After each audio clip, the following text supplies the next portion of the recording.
Boa tarde, colegas. Aula de língua portuguesa e hoje o nosso tema vai ser verbos irregulares e tempos verbais do modo indicativo, entendeu?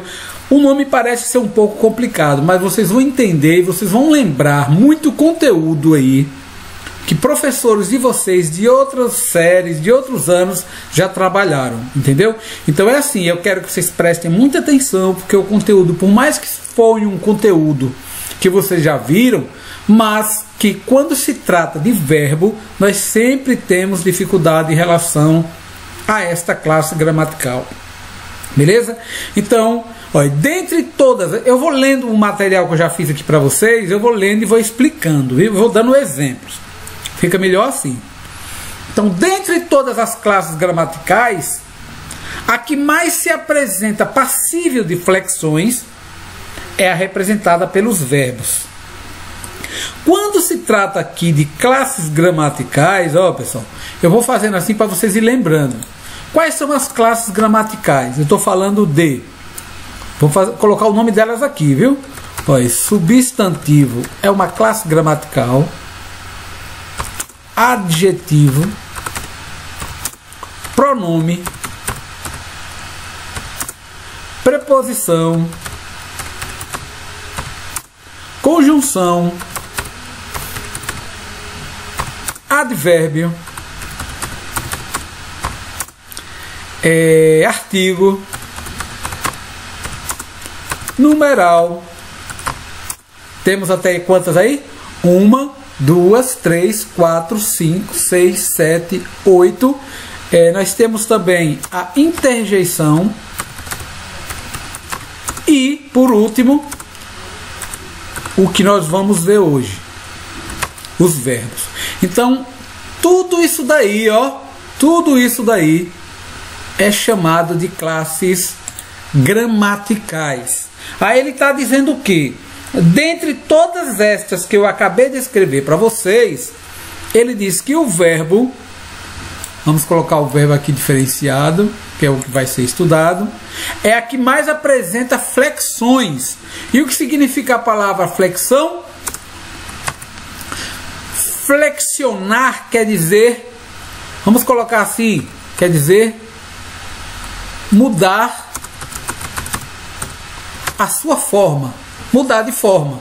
Então, o verbo, dentre todas as citadas aí das classes gramaticais, é a que mais sofre mudança. Beleza? Quais são as flexões relacionadas aos verbos? Primeira flexão é a flexão que se fala de relacionada à pessoa. A pessoa o que, professor? João, Zé, Maria? Não é isso não. As pessoas do discurso são 3 pessoas.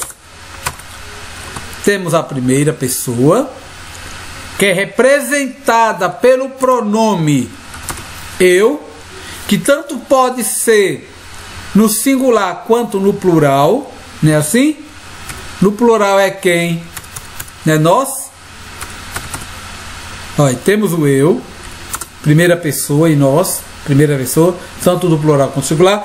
Segunda pessoa, quem é a segunda pessoa? Ah, vocês já devem estar dizendo, não é tu, professor. Tu, isso aí a gente sabe. E quem é a outra? Vós.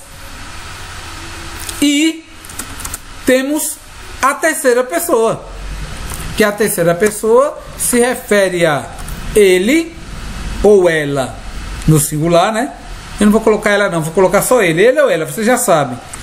Porque eu vou colocar assim no plural, eles ou elas no plural. Então, pessoal, quando se falar em pessoas do discurso, as 3 pessoas dos verbos são essas 3 aí, ó.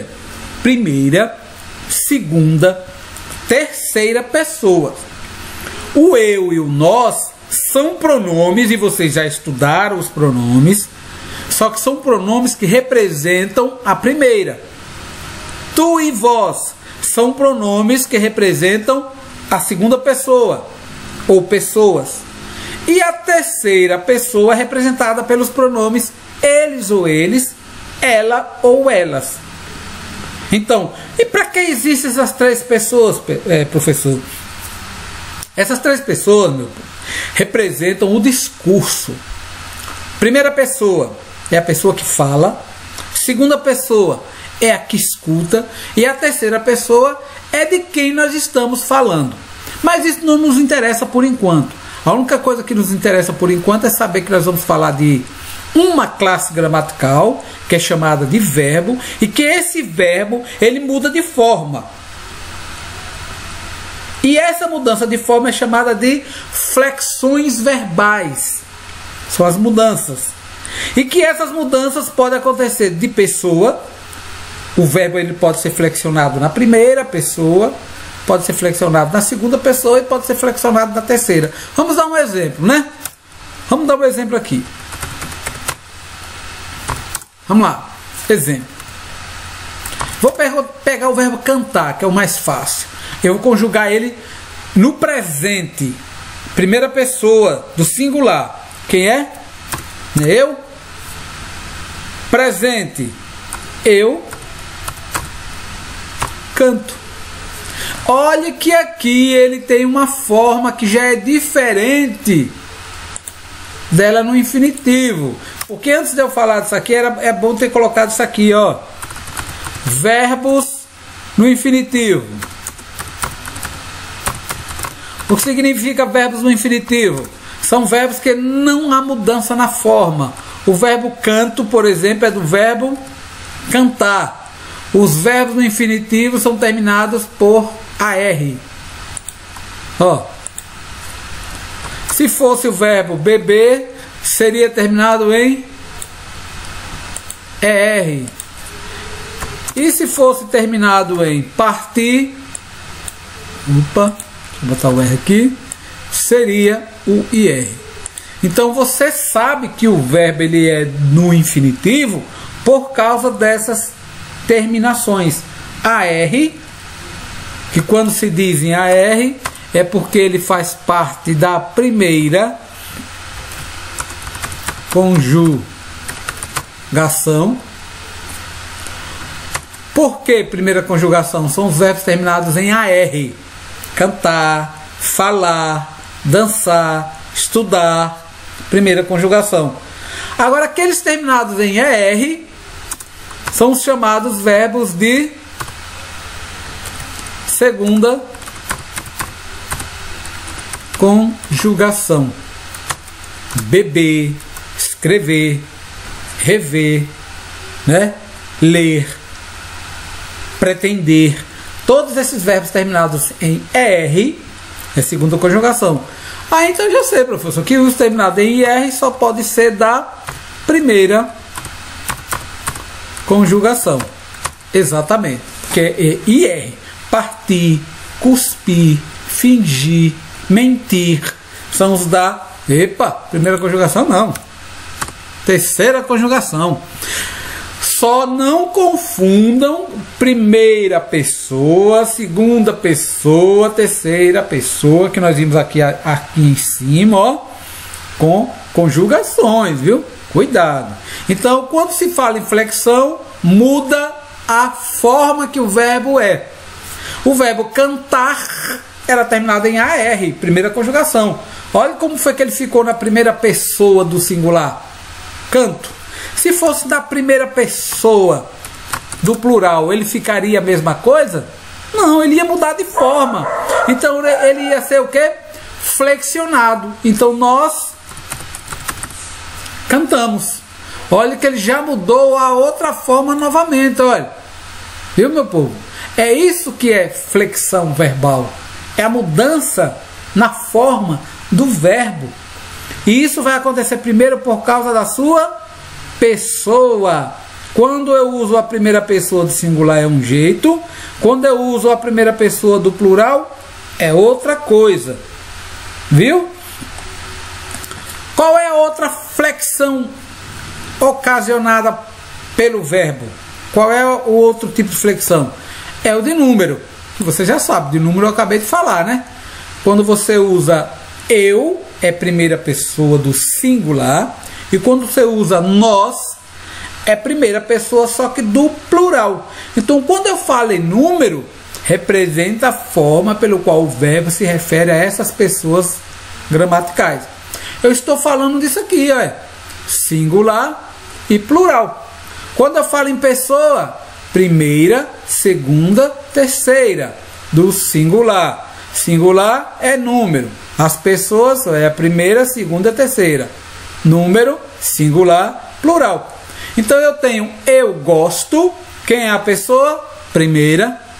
De que número? Singular. Nós chegamos. Quem é a pessoa? Nós.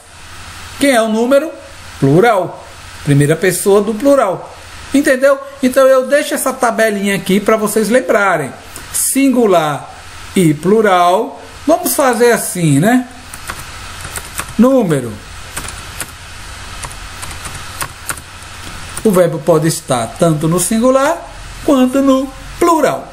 Pessoa, vocês já viram aqui em cima. Então vamos descer aqui. Por meio dos exemplos e evidência, podemos constatar que o processo verbal se encontra devidamente flexionado, tendo em vista as pessoas do discurso. Aqui eles chamam de pessoas, mas eu vou tirar isso daqui e eu vou colocar assim. As pessoas quais são? Primeira, segunda e terceira. Essas são as pessoas que tanto podem vir que número do singular ou do plural. Beleza?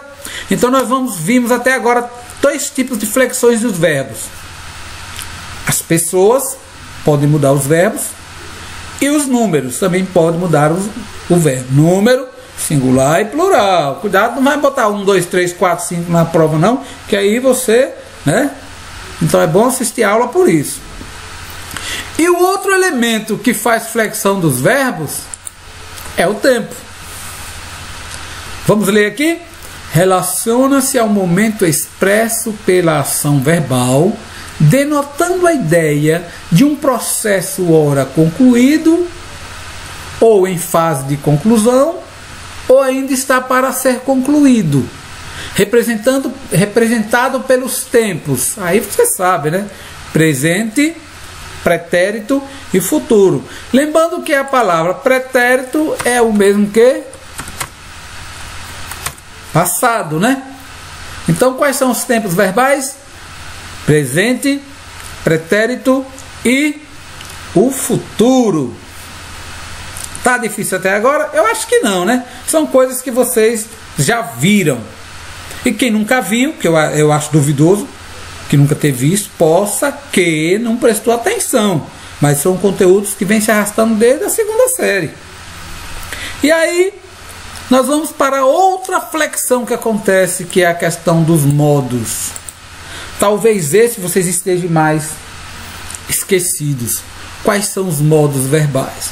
Então, os modos verbais nós temos três tipos. Nós temos o modo indicativo, nós temos o modo subjuntivo e nós temos o modo imperativo. Então, pessoal, não é difícil os três modos, porque olha, o modo indicativo é toda frase que indica um fato certo, uma certeza. Já o subjuntivo é quando ele exprime um fato hipotético, uma dúvida. Um fato hipotético quer dizer uma dúvida.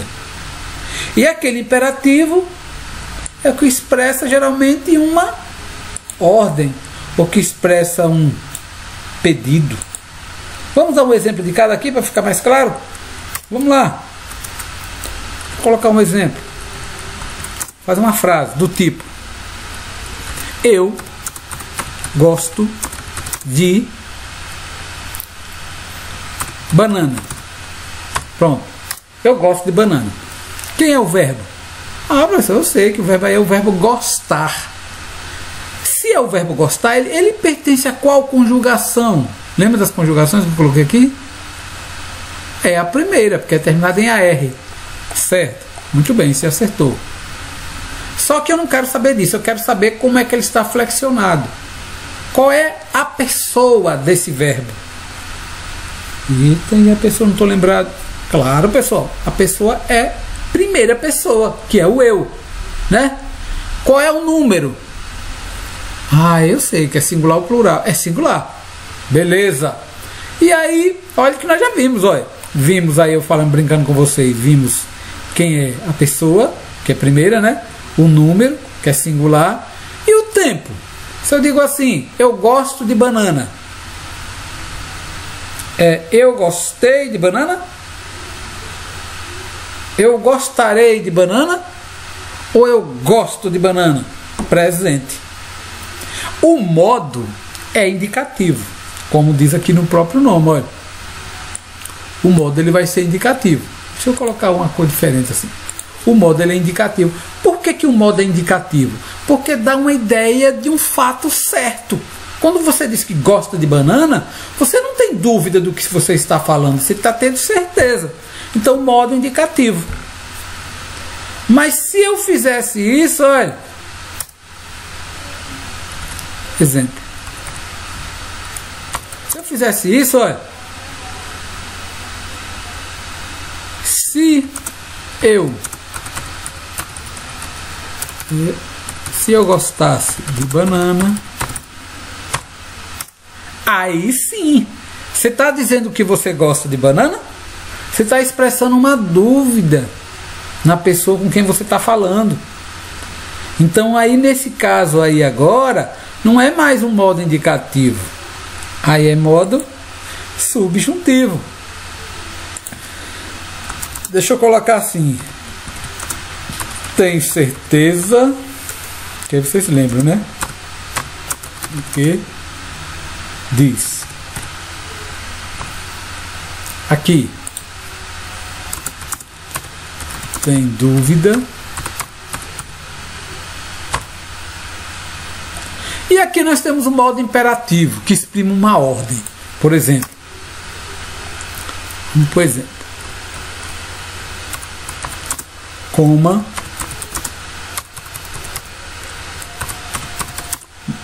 Coma banana. Olha aí, tá vendo como é diferente? O verbo comer aqui já vem dando uma ideia de quê? De ordem. Então, quando isso acontece, indica uma ordem. Aí é o imperativo. Então, nós vimos que os verbos eles podem ser flexionados, eles podem ser modificados por meio da pessoa, primeira, segunda e terceira, do número, singular e plural, do tempo, presente, passado, futuro, do modo, indicativo, subjuntivo e imperativo. Para que possamos constatar acerca de todos esses pressupostos, basear-nos no caso do verbo cantar, tendo em vista o modo indicativo. Então aqui eu estou trazendo agora uma tabela com o modo indicativo do verbo cantar. Ele conjugado no presente. Lembrando que o modo indicativo ele tem o presente, ele tem 3 tipos de pretérito que vocês vão ter que analisar nessa tabela, viu? E 2 tipos de futuro. Presente do verbo cantar. Eu canto, tu cantas, ele canta, nós cantamos, vós cantais, eles cantam. Passado concluído, totalmente concluído. Eu cantei, tu cantaste, ele cantou. Nós cantamos, vós cantastes, eles cantaram. Pretérito imperfeito é aquele que não foi totalmente acabado porque alguma coisa interrompeu o que estava sendo feito. Por exemplo, no momento que você está estudando em sua casa, você diz, olha, eu estava estudando quando meu irmão entrou. Então, estava é um pretérito imperfeito, porque você não concluiu toda a sua ação. Mas se você diz, eu estudei, pretérito perfeito. Eu estudava, pretérito imperfeito. Então lembre desse ava, olha, desse vezinho, olha. Sempre vai ser pretérito imperfeito. Eu cantava, tu cantavas, ele cantava, nós cantávamos, vós cantáveis, eles cantavam. Já o pretérito mais que perfeito é a intermediação de 2 pretéritos. É como se fosse um pretérito ao quadrado. Olha, eu cantara, não é eu cantará não, viu? Olha, eu não tenho acento no último, olha. Porque se fosse cantará, seria aqui, olha. Futuro do presente, olha. tu cantarás, ele cantará. Aqui é cantara. Eu cantara, tu cantaras, ele cantara, nós cantáramos, vós cantareis, eles cantaram. Agora o futuro do presente. Eu cantarei, tu cantarás, ele cantará. Olha que agora tem o acento, olha. Cuidado para não confundir. E aqui o futuro do pretérito. Eu cantaria, tu cantarias. Aí eu faço assim para o aluno não ter dúvida no futuro, olha. Os terminados em rei. Aquele que inicia com rei, RE, ó, em todos, ó, RE, ó, não vai ter aqui, é futuro do presente. Agora os ria é futuro do pretérito. Beleza? Lá no livro de vocês, na página 129, tem uma atividade. São 8 questões na página 129. Vocês vão ler a página 128, 129 e um pedacinho da 130. Leiam primeiro antes de vocês fazerem a atividade que eu estou propondo. Página 129, 8 questões. Esse conteúdo todo está entre as páginas 128 a 130. 128 a 130. Leiam e façam as atividades e postem na data prevista lá no Google Sala de Aula. Beleza? Por hoje é só e até amanhã, se Deus nos permitir. Tchau, viu?